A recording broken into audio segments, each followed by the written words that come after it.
današnja Crna Gora nema nikakve veze, osim što nosi to ime, sa nekadašnjom Crnom Gorom.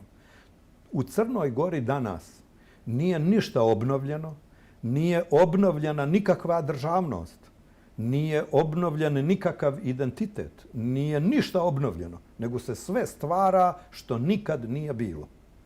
Dakle, to treba imati na umu. I drugo je režimska propaganda kada se govori o tome da su oni obnovili državnost.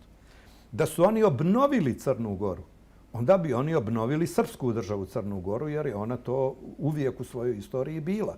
Da su obnovili Crnu Goru, onda oni ne bi priznali albansko Kosovo kao separaciju srpske teritorije.